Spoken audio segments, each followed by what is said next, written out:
Now, there was an 18th century economist called Richard Cantillon, who his name has now been taken for the Cantillon effect. This is basically a theory of his that when new money is created in the economy by whatever means, and we'll look at today how that money can be created, but however it finds itself in the economy, the first people who are going to grab it are going to be the very wealthy. And the wealthy people with all this extra money use it to buy stuff, buy assets, go shopping, whatever they do with it. And the effect of that is that they push the prices up because of the demand that they create. The last people to receive the money, if they ever receive it, are the poor people who are left with the inflated prices from the new money that's been created. So, Steve, you'll be familiar with this argument. Is it a valid one, do you think? It's got some definite valid points to it. I mean, and Cantillon is one of the economists that I have great respect for his overall work, because he's part of the physiocratic school.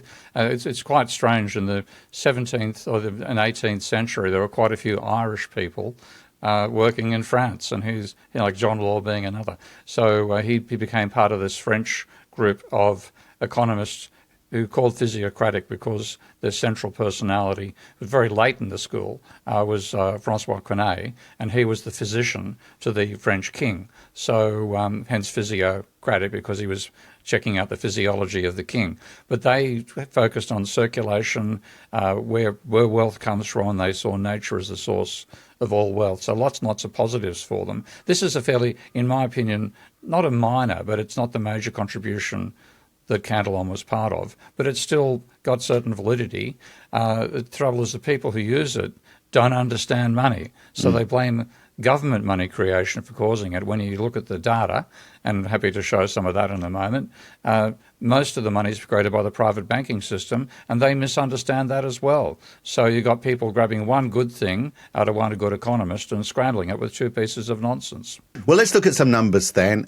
You can share some stuff and I'll share some stuff, and those people who are listening, which actually is where most of our audience is, you'll be left out of this. That's to visualise it, yeah. Okay. But what I'm showing is the M2 money supply from 2012 to 2022. So M2, very quick definition. This is fairly liquid money, isn't it, basically? So it's money in circulation and money which is sitting in bank accounts. If it's sitting in a savings account, you can get access to it. It's not money which is tied up long term. So it's often used as a good indicator of the working money in the economy, I guess. Mm-hmm. There's all sorts of definitions of M types of money, but let's not focus on it. Let's just use M2 as our guide. And it shows that from 2012, the 10 years from 2012 to 2022, well, you can see a very sharp rise up to the point where, well, really, till it was starting to rise quite sharply before the pandemic. And then, obviously, since the pandemic, it shot up. But the last few years, as we started to panic about how much money was created during the pandemic, it's leveled off, actually started to decline for a while. So that's an interesting thing, isn't it? First of all, when the money supply actually physically declines, what happens? Less economic activity. This is there's all sorts of complications for that, but this is the basic story. People in capitalism are there for the money. And this is, the objective is not the consumption of commodities, as Marx so brilliantly put it at one stage, but accumulate. That is Moses and the prophets, and therefore capitalists are trying to accumulate money.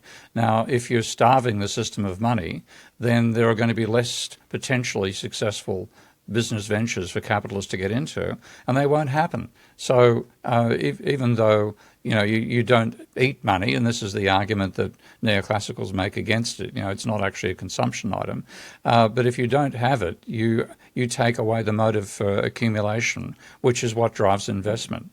So that's why it's so important to get the money supply.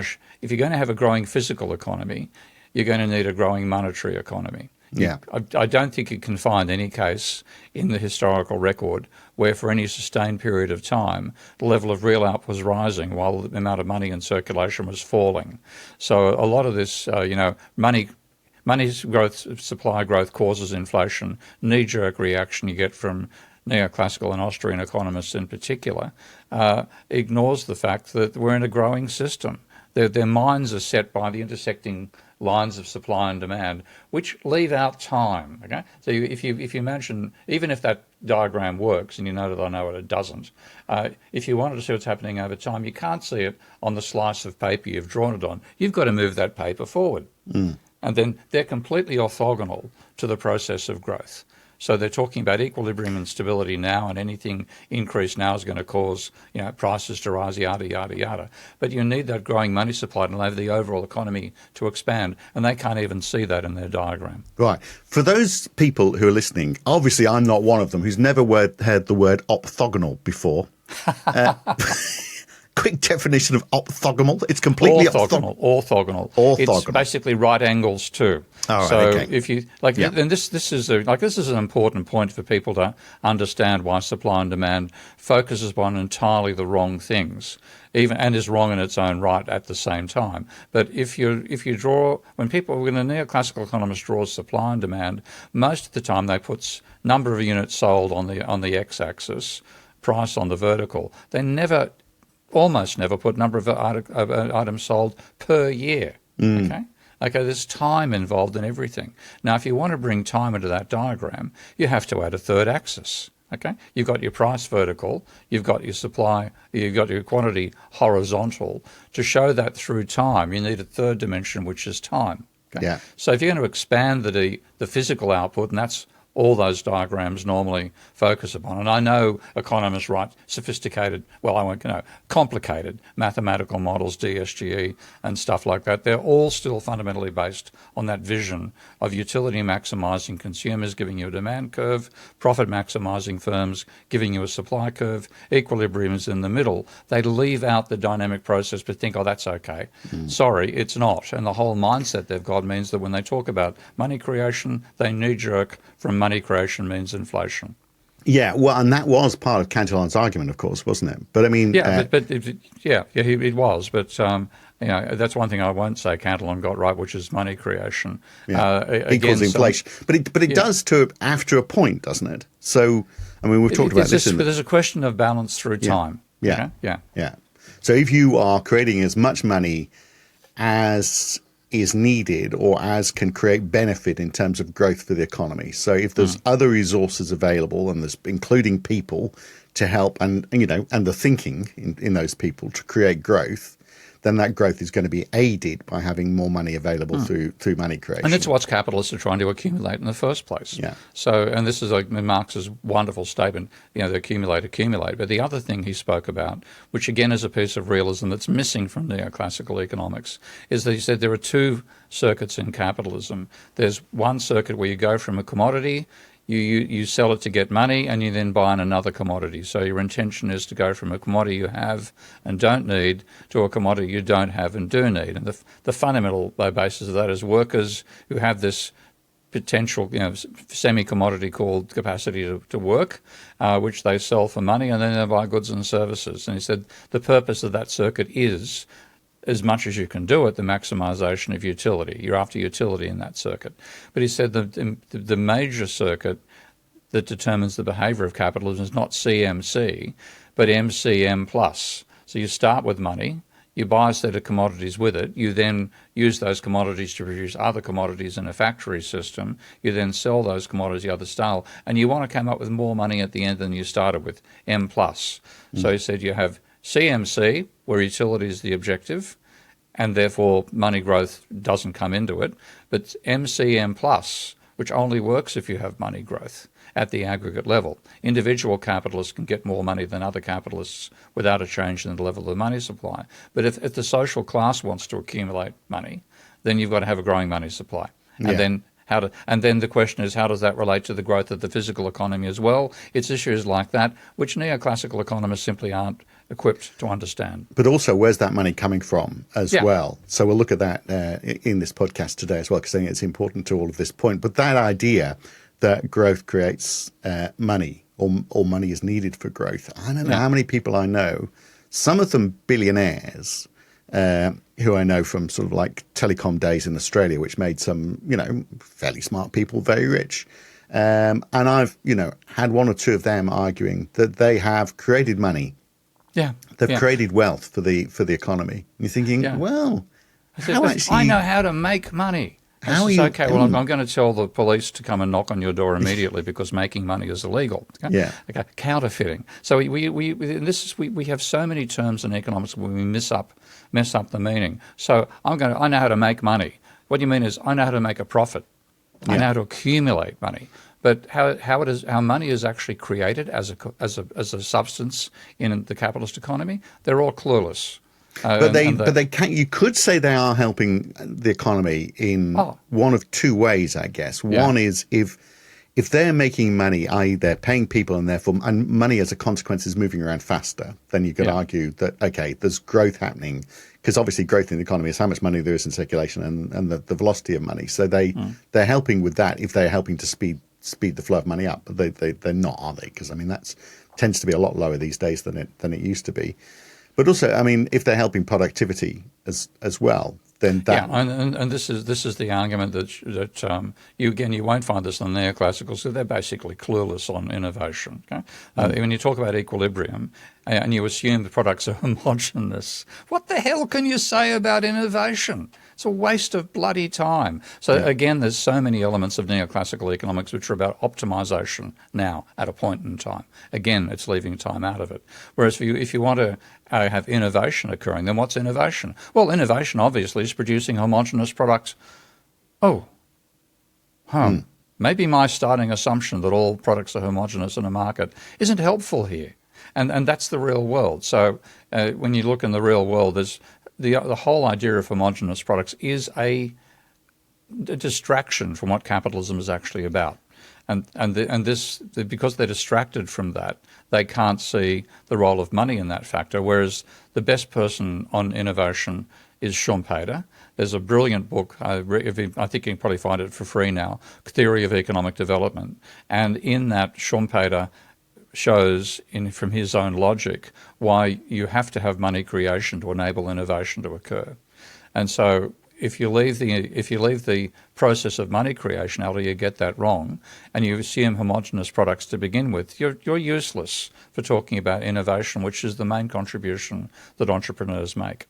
But we expect that innovation is going to improve the GDP of a country, so everyone's going to be wealthier as a consequence of it. And this is going off at just a bit of a tangent.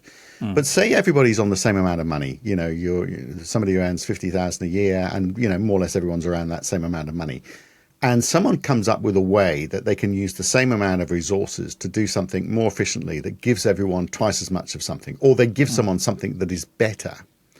Then those people still only have 50,000. If you're doing something better for less money, then presumably the price can stay the same. You've got an improvement in the standard of living, but GDP hasn't been touched. The price may not have moved. People are still earning the same amount of money. The GDP stays exactly the same. So nothing has changed, although we've got a better standard of living as a consequence. Yeah, and this is one reason that economists distinguish nominal GDP from real GDP, and they focus upon real GDP, which is a price index, a deflated measure of what's changed over a previous year. The products have changed, the prices have changed, the quantities have changed, but you make an assumption about what would be the situation if the prices hadn't changed or the quantities hadn't changed, and then you can drive out of that an index of how much change between one year and the next was due to nominal factors, i.e. inflation, and how much was due to real factors, i.e. increase in the real standard of living. So that's what economists do all the time. But what they've done is they've got a theory in which money only affects the nominal economy. And so all their stuff says if you increase the level of money growth, you're going to change absolute prices without changing the real economy. That's Milton Friedman world. But in the real world, and this is why Schumpeter is so important, so useful in this concept, he assumed that entrepreneurs were people with good ideas and no money. Hello, I think I know that feeling myself, and it's dead true. I've got this great innovative idea called Ravel, and I can market it. I haven't got the money, therefore it's not going out the door. So you need the money in the first instance, and then what Schumpeter said is that's the role of the banking sector.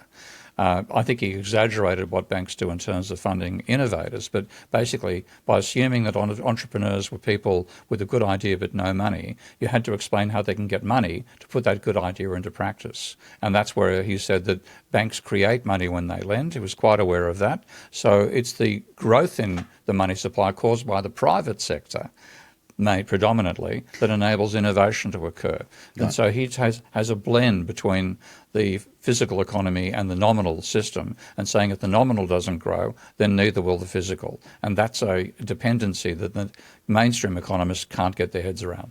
Right. So we are talking about the Cantillon effect. We'll get back to that after the break when we look at how that money is created, because Cantillon's argument was whenever money is created, it's the rich who get it first, and they tend to inflate prices as a result, so they benefit from having bought stuff before the prices go up.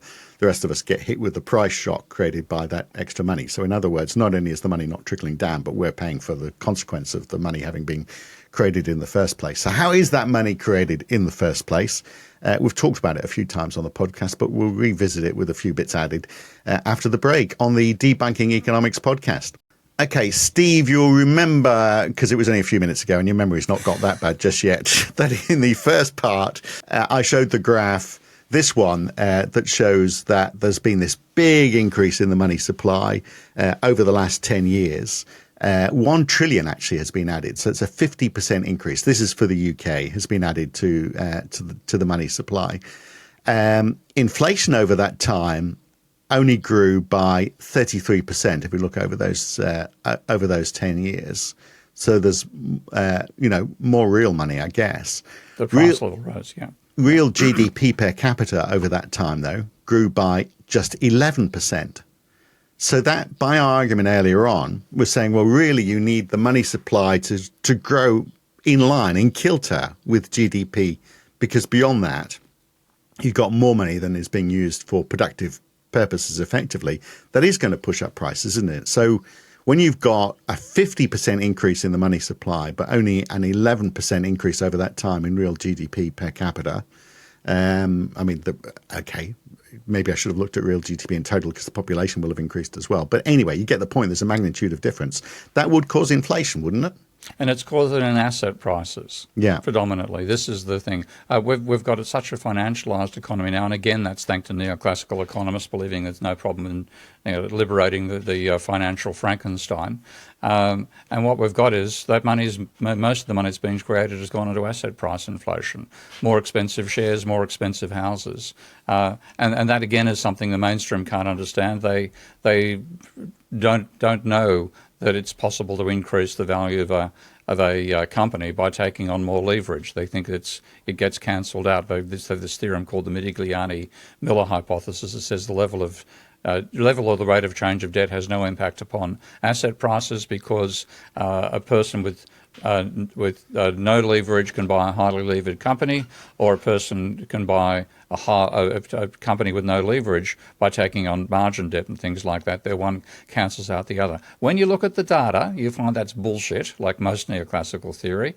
The correlation for example, the correlation between, over the last century, 1920s to now, of a change in margin debt and change in the case the cyclically adjusted price to earnings ratio that Robert Shiller developed, that's about 0.8. So it's basically saying when there's an increase in the rate of growth of new margin debt, there's an increase in the share value. When it goes down, opposite direction. And what you've got is the level of leverage actually is a major factor in determining asset prices. So leverage, debt is, you create debt when you create money. A large part of that money supply, which has been created by the private sector, far more so than by the government. I think I saw that's coming up in the next slide. That is almost all gone into inflating asset prices rather than the real economy. Yeah. And that's why we're suffering so badly, not just in the UK but also in the USA. Well, yeah. I mean, there's some other figures about that 10-year period.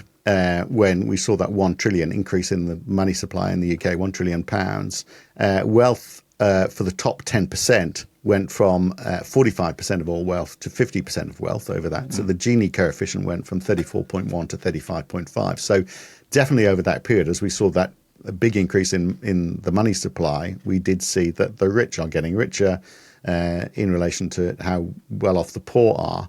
And why? And to your point, if you invested in global equities in 2012, you would have seen that money increase in real terms 41%.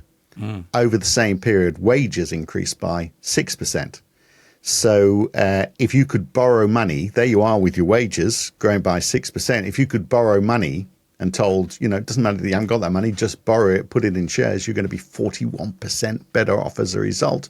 You're going to borrow that money. And your point is, when you go and borrow that money, that is new money that has been created, and it's going into shares, going into equities. Yeah, and that's very easy to drive the prices up there because they are, spot markets. They're speculative. Yeah. There's not much of a change in the quantity. It's all about the demand. The demand mainly comes from borrowed money. Yeah, and you win. That's why it's going up 41%, because people are borrowing the money, putting it into shares. The shares are going up in value. You go, that's fantastic. That's what I put the money in for. The more money that's available, the more people are putting it into that scarce resource, which is the equity market, the more those prices go up. And then if equities, if people feel as though they've reached a peak, then they'll say, well, okay, let's put it into other asset classes.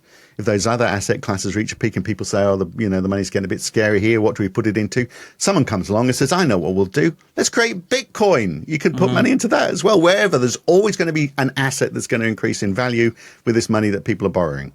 Yeah, and that's the madness of letting an economy get financialized. One of Keynes was a major arguer against letting the finance sector take over everything.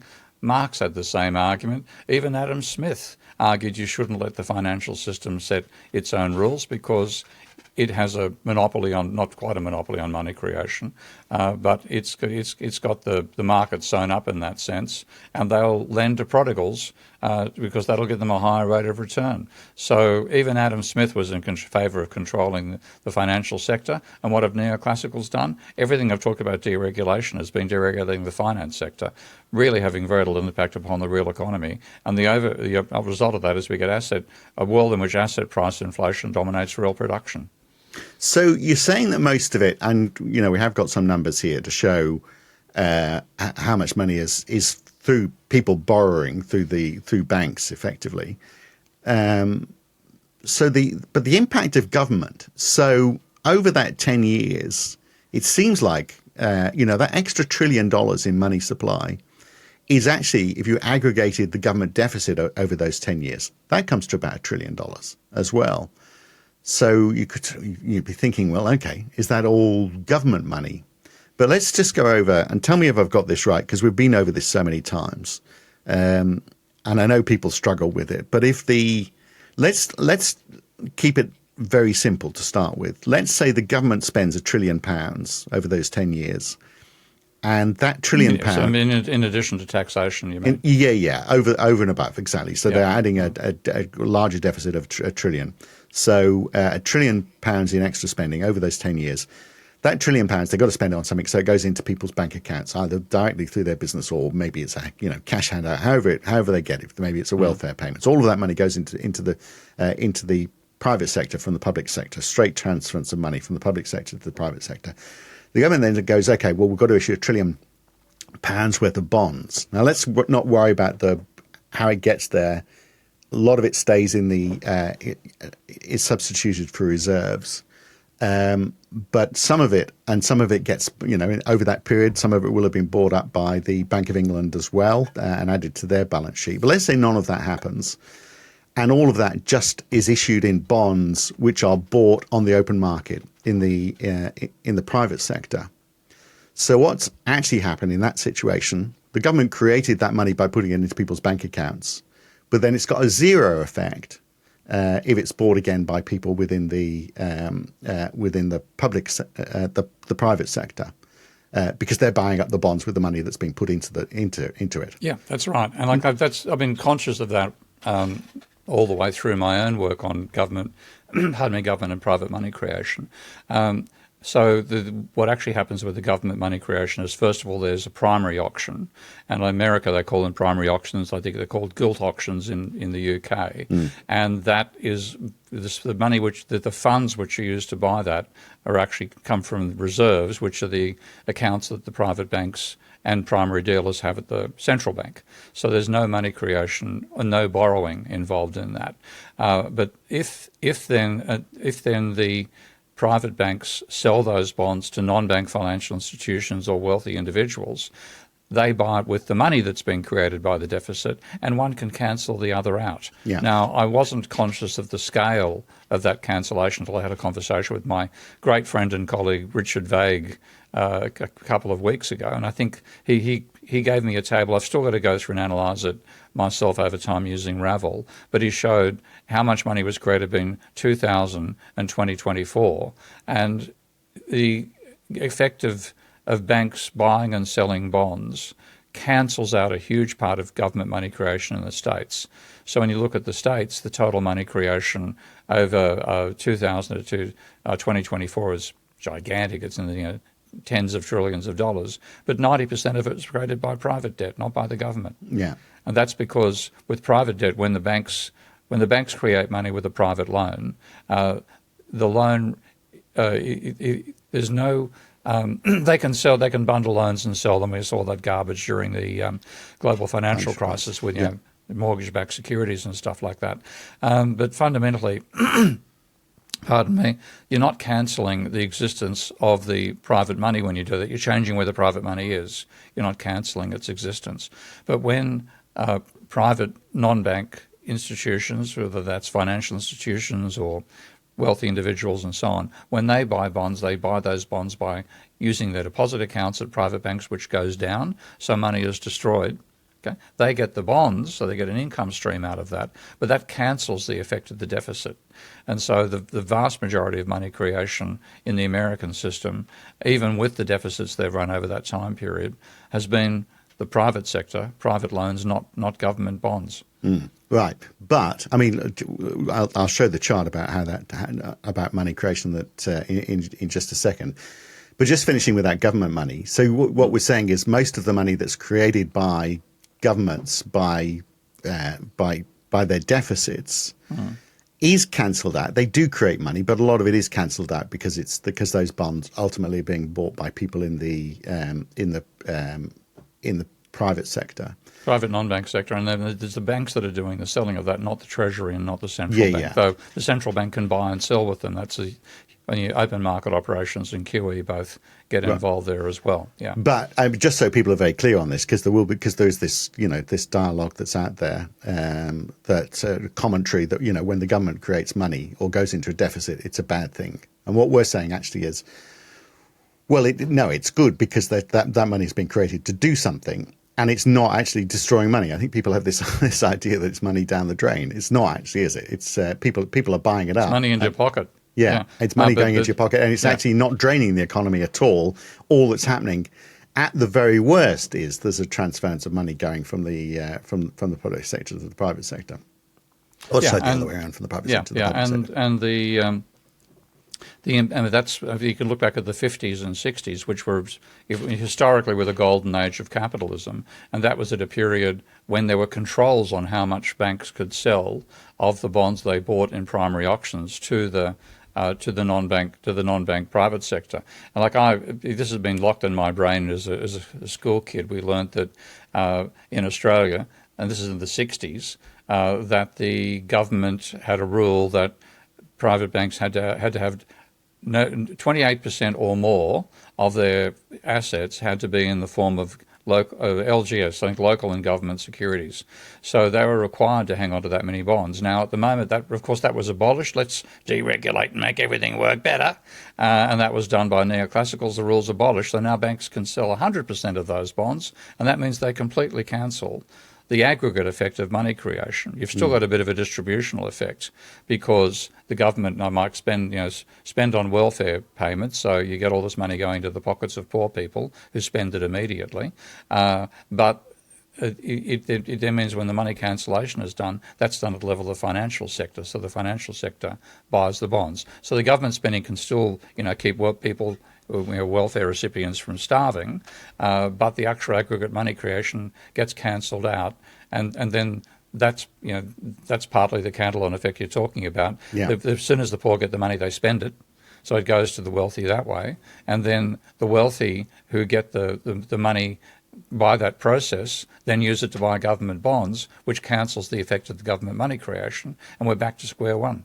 So the Cantillon effect would be counterbalanced if the government was creating money and it wasn't, and it was actually creating ultimately new money that stayed as new money. In other words, those bonds weren't getting bought in the. Have you just stopped?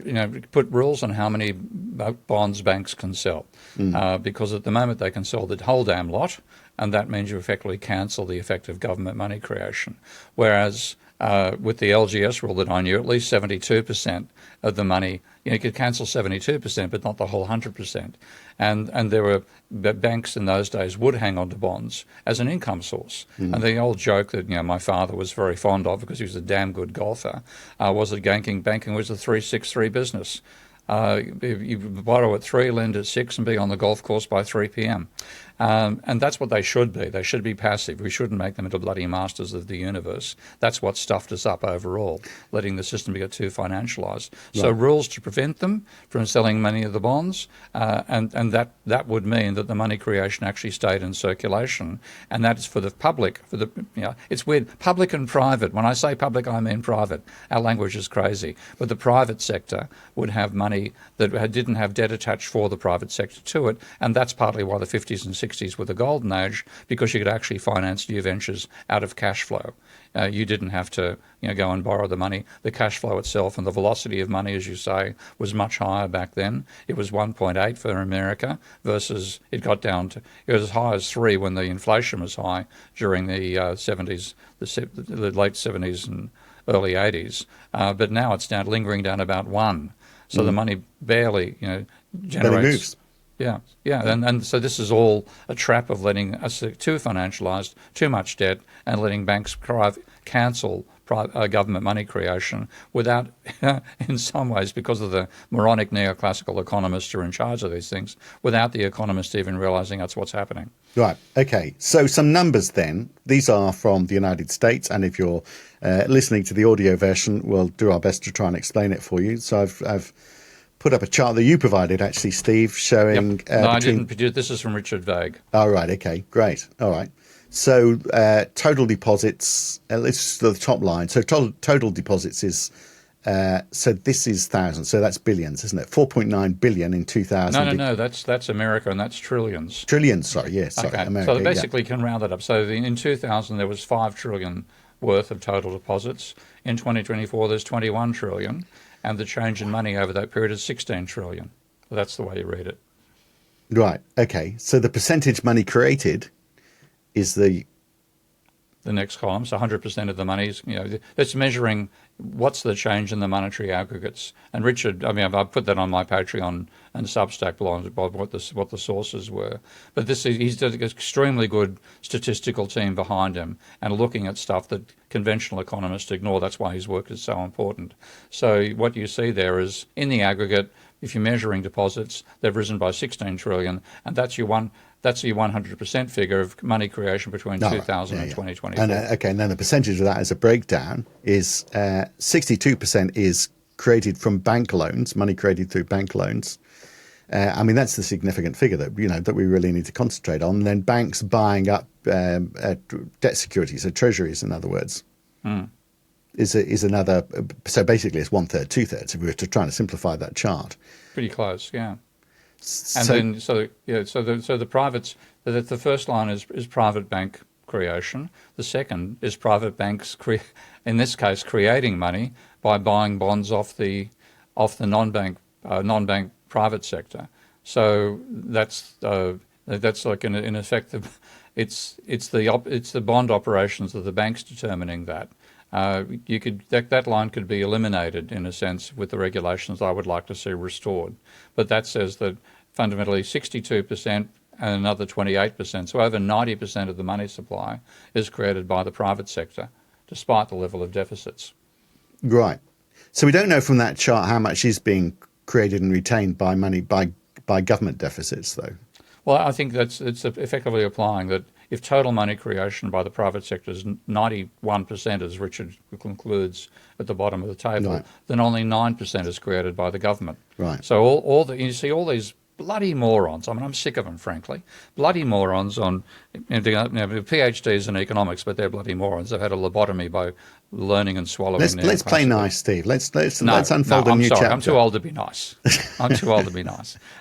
They don't even understand how money's created by the government, let alone by the private sector. They're wrong on both. But I wonder whether in the past we've been overplaying the significance of that, because here we are, we're saying, yes, government does create money, but most of it actually, I mean, it's wrong that this is what happens, but most of that money is being bought back in the private sector through the purchase of bonds. So it actually, according to these figures, as you're saying, it's only 8 or 9% of total money created is coming from the government. 92% or 91% is being created by borrowing from the private banks. sector.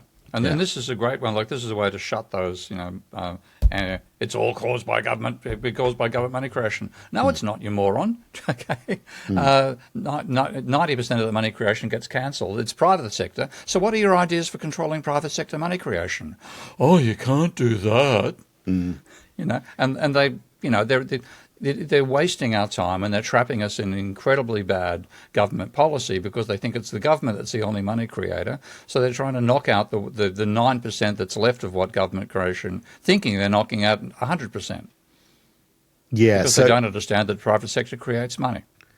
So what was the figure I gave? That, I mean, if you went to your bank and said, look, I've got a house I can put as a security, it's worth 10 million or whatever. Look, my wages are only going up by 6%, that figure I gave earlier. But if I put it into equities, I'm going to get 41%. If it all goes wrong, you've got my house. The bank's going to go, yeah, we'll give you a loan. And that's what happens. Good luck to you. And you'll be 41% better off in 10 years. And that's why I said prices have been inflated so much over time. And the classic, I've just done this for study for one of my upcoming videos on house prices. The increase in the price of housing in the UK from 1970 to 2024 is a 5 times increase in the real price of housing. Okay, that's how much it's gone up. America is 2.5 times. The only country that has much the same real price for housing now as it had in 1970 is Germany. So there's been a common trend around the world that we've driven up asset prices by letting the private sector do what it damn well likes in terms of money creation. So whether he got it entirely at that stage, who knows? But Richard Cantillon is certainly right about the impact, isn't it? That all this extra money is pushing up prices and benefiting the wealthy. So we've said a couple of things today. One is that you do need the money supply to increase if you're going to get growth. You can't grow without having an increase in the money supply. The other one is that most of that money that is created is being created in the private sector, not the public sector, and it's benefiting the wealthy who are borrowing that money to be able to subsidise or support their growth in assets, the value of assets. So the ideal scenario then to try and reduce this Cantillon effect presumably would be to say, well, okay, we do need to have a growth in the money supply, but maybe it needs to be more 50-50, public sector created money and private sector created money. We need to find a halfway house between this, or we need to experiment with the divide between the two. So what policy would you do to try and put that into place? I'd be bringing in my modern debt jubilee. We've let the private sector debt get completely out of control. If you go, the most interesting one I find is the UK, because if you go back before Maggie Thatcher, you find that for a century of data, even more, the level of private debt in the UK never exceeded 75% of GDP. Maggie comes in, deregulates, swallowing Milton Friedman, and between her and Tony Blair, the level of private debt went from about 70% of GDP to 210% of GDP. And that was when England was stagnating economically. It just all caused an increase in predominantly house prices. So we've got to unwind it, and a modern debt jubilee, which is my concept of using a government's money creation capacity to cancel private debt, would be the way to get rid of that chain around the neck of the UK economy and most others, Right. get the private debt down from 200% of GDP to 50% of GDP, and then we might be back in the golden age of capitalism once more. Yeah, I don't think she ever did swallow Milton Friedman, by the way. I think they were just good friends. Oh, please. No, how low can we get? I know. That's good night, Phil. Just final point, having lowered the tone so far. Absolutely. I'm not going to. That snakes to Adena material there. The problem is, of course, what we're actually trying to do, and we saw that in that chart, is to say, well, we've got inflation because there's too much money. Let's just try and reduce the money supply, but that reduction in the money supply. Well, I mean, is that because people are borrowing less? Presumably it would be, wouldn't it? It would be that people are borrowing less in the private sector, combined with the government saying, well, we're going to run lower reached deficits. Saturation point. This is by letting the finance sector pump as much debt as they wanted and pump up asset prices and price booms and crashes and so on. You've reached the point where there's a reluctance by most people in the private sector to take on any more debt. Right. And reluctance by the banks to extend it as well. So we're in a jam. Right. Because at that point, there's no money going into the economy, no new money going into the economy. Therefore, you won't get growth. And my God, isn't that strange? I thought the UK was booming right now. Yeah. Apparently not. All right. Very good. Okay, we'll catch you again next week. Steve, I want to talk about universal basic income again next week. We've talked about it before, but Elon Musk is saying that universal basic income is needed. He's a big supporter of it. That way he can get very rich and he can be subsidised by the government, presumably, pumping in all this money to people to support themselves, to buy his products. So what's not to like for him? We'll look at that next week on the Debunking Economics podcast. Thanks, Steve. Okay, thanks, mate. See you then.